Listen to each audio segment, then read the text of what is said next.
Halo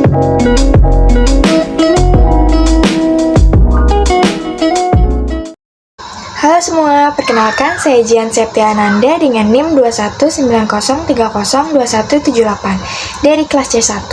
Di sini saya akan menjelaskan tentang buku kerja kewirausahaan 2 yang berjudul Bergerak dari sebuah ide menjadi sebuah usaha. Buku ini terbagi menjadi 3 bagian, yaitu yang pertama, persiapan fondasi etika dan hukum berbisnis. Yang kedua, menilai kekuatan dan kewajiban keuangan perusahaan baru. Kemudian yang ketiga adalah mengembangkan dan mengelola tim usaha baru. Produk usaha yang saya pilih adalah cake kekinian, yaitu Korean Cake Custom. Jadi di mana bentuk dan desain cake berdasarkan request dari customer. Jadi di bagian pertama ini adalah persiapan fondasi etika dan hukum berbisnis. Pada bagian pertama, terdapat 3 elemen. Di elemen pertama pada poin ke-1 yaitu membangun budaya etik, dapat mencakupi lead by example, mengembangkan kode etik, dan menerapkan program pelatihan etik. Budaya etik yang kuat dapat mencakupi akses modal yang lebih baik, reputasi merek yang lebih baik, meningkatkan komitmen karyawan, dan meningkatkan loyalitas pelanggan. Kemudian pada poin kedua adalah notaris untuk perusahaan. Yang saya pilih adalah yang mengetahui masalah permulaan dan bahwa dia telah berhasil mendampingi pengusaha melalui proses awal sebelumnya. Kemudian pada poin ketiga adalah perjanjian para founders. Dapat mencakupi sifat bisnis prospektif, bentuk hukum kepemilikan bisnis, menunjukkan saham, pertimbangan membayar saham atau kepemilikan saham masing-masing pendiri. Kemudian yang terakhir, identifikasi setiap kekayaan intelektual yang masuk ke bisnis. Pada poin keempat adalah perselisihan hukum yang dapat dihindari dengan memenuhi semua kewajiban kontrak, dapatkan semuanya secara tertulis, tetapkan standar dan kesepakatan hukum. Kemudian di elemen kedua pada poin 1 yaitu bentuk organisasi, dapat mencakupi yaitu kepemilikan tunggal. Kemudian pada poin kedua adalah isu-isu memilih bentuk organisasi, yaitu biaya pendirian dan pemeliharaan formulir hukum. Pada elemen 3.1 yaitu persyaratan izin usaha. Saya memilih syarat pengajuan SIUP online untuk perusahaan perseorangan, yaitu berisi fotokopi KTP pemegang saham perusahaan, fotokopi NPWP, fotokopi situ, neraca perusahaan, materai 6000, foto direktur utama atau pemilik perusahaan, kemudian surat izin lainnya terkait usaha yang dijalankan. Kemudian pada poin kedua adalah izin pajak penjualan, yaitu pajak penjualan sebelum pertambahan nilai atau PPN, dan prinsip pungutan pajak. Kemudian di poin ketiga yaitu izin kerja profesional dan pekerjaan, yaitu Permenpar nomor 10 tahun 2018 terkait dengan izin usaha restoran. Kemudian ada Permenparekraf Republik Indonesia nomor 11 tahun 2014, yaitu tentang standar usaha restoran. Kemudian Permenkes nomor 26 tahun 2013, yaitu tentang penyelenggaraan pekerjaan dan praktek tenaga gizi. Kemudian yang terakhir Permenkes nomor 32 tahun 2013, yaitu tentang penyelenggaraan pekerjaan tenaga sanitarian. Di bagian kedua ini terdapat 2 elemen, yaitu pada poin pertama tujuan keuangan perusahaan, yaitu ada profitabilitas, likuiditas, efisiensi, dan stabilitas yang sudah berstatus baik. Kemudian pada poin kedua yaitu proses pengelolaan keuangan. Yang pertama ada preparasi laporan. Pada laporan pendapatan, neraca, dan laporan cash flow sudah berstatus baik. Kemudian yang kedua ada preparasi perakiraan keuangan. Di situ ada pendapatan, pengeluaran, dan belanja modal. Pada pendapatan masih berstatus sedang, kemudian pengeluaran dan belanja modal sudah berstatus baik. Kemudian yang ketiga ada preparasi proforma laporan keuangan. Pada laporan proforma keuangan terdapat pendapatan, neraca, dan cash flow. Pada pendapatan masih berstatus sedang, namun neraca dan cash flow sudah berstatus baik. Kemudian yang terakhir ada analisa berjalan dari hasil-hasil keuangan. Ada rasio analisis, mengukur hasil dibanding rencana, kemudian mengukur hasil-hasil dengan norma industri yang sudah berstatus baik semua. Pada poin ketiga yaitu laporan historis keuangan. Diidentifikasi yaitu laporan keuangan, neraca, dan laporan cash flow yang sudah berstatus baik.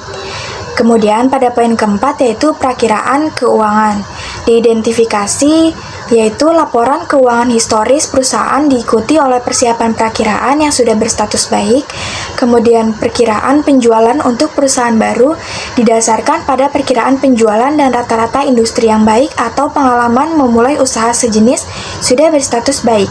Kemudian yang terakhir perkiraan penjualan untuk perusahaan yang ada didasarkan pada catatan penjualan terdahulu, kapasitas produksi atau permintaan produksi saat ini, dan produk faktor apapun yang akan mempengaruhi kapasitas produk dan permintaan produk masa depannya sudah berstatus baik.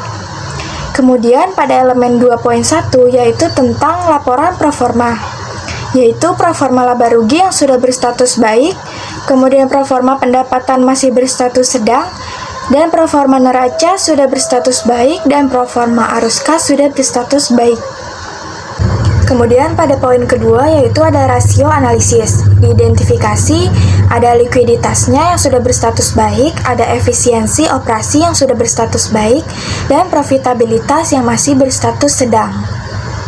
Kemudian, setelah melakukan analisis, rekomendasi ini menghasilkan penentuan yang cukup baik dalam menilai kekuatan dan kewajiban keuangan bagi perusahaan baru, khususnya produk Korean Cake Custom.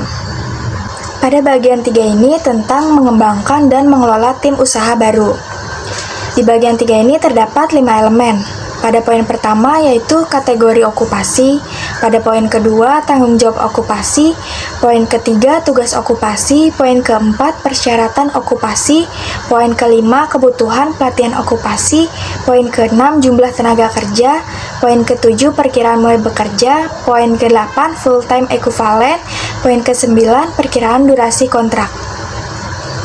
Berikut ini adalah rencana staffing, yaitu ada manajer, admin online shop, chef, cook helper, dan akunting. Berikut adalah tanggung jawab, tugas, dan persyaratannya.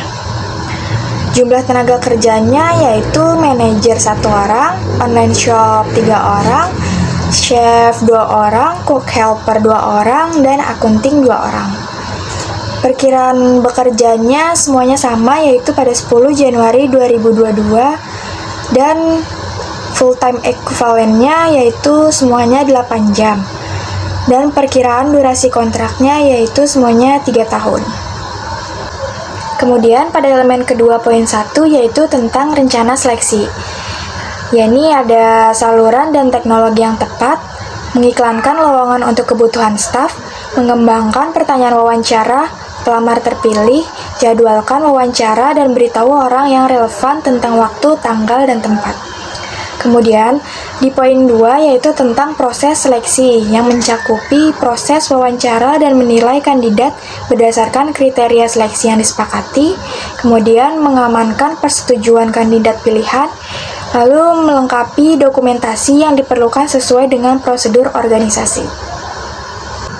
Pada poin ketiga yaitu tentang internalisasi atau induksi anggota tim yang mencakupi penyediaan kandidat yang berhasil dengan kontrak kerja dan dokumentasi lainnya, kemudian mengatur pelantikan kandidat yang berhasil sesuai dengan kebijakan organisasi. Kemudian di elemen ketiga poin 1 yaitu tentang hak dan kewajiban di tempat kerja. Haknya adalah hak memperoleh upah, hak mendapatkan kesempatan dan perlakuan yang sama, hak mendapatkan pelatihan kerja, hak penempatan tenaga kerja, hak memiliki waktu kerja yang sesuai, hak mendapatkan kesehatan dan keselamatan kerja, hak mendapatkan kesejahteraan, hak ikut serta dalam serikat pekerja atau buruh, hak untuk cuti, dan hak khusus karyawan perempuan. Kemudian kewajibannya adalah kewajiban ketaatan, kewajiban konfidensialitas, dan kewajiban loyalitas.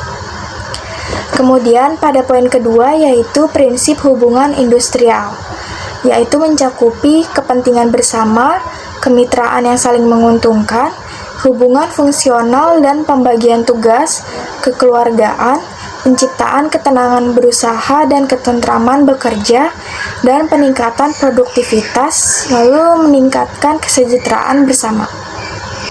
Elemen 4.1 yaitu tentang alasan pengembangan staf, yaitu ada efisiensi, konsistensi, mengatasi kelemahan, dan kepercayaan diri. Kemudian di poin kedua yaitu tentang strategi pengembangan staf, memberikan kesempatan pada setiap karyawan untuk menyalurkan ide dan gagasan pribadi mereka, kemudian memberikan penghargaan kepada karyawan, kemudian mengadakan program pelatihan bagi karyawan. Kemudian program pengembangan staf yaitu ada pelatihan dan pengembangan profesi. Kemudian pada poin keempat yaitu evaluasi, identifikasi dan libatkan pemangku kepentingan utama dan jelaskan kegiatan dan tujuan pengembangan staf, dan tentukan tujuan dan pertanyaan evaluasi Anda sambil mengidentifikasi indikator yang akan Anda ukur. Kemudian yang terakhir adalah elemen 5. Pada poin 1 ini yaitu tentang hasil kinerja, efisiensi penggunaan sumber daya dalam menghasilkan barang dan jasa. Pada poin 2 yaitu kompetensi, tentang pengetahuan, keterampilan, dan sikap. Pada poin ketiga yaitu tentang tingkat pergantian staf, yaitu rendah atau kurang dari 15%. Kemudian pada poin keempat yaitu kekompakan tim, yaitu kolaborasi dan kerjasama. Berikut adalah struktur organisasi perusahaan kami. Sekian untuk penjelasan di video kali ini, kurang lebihnya mohon maaf, semoga bermanfaat. Terima kasih.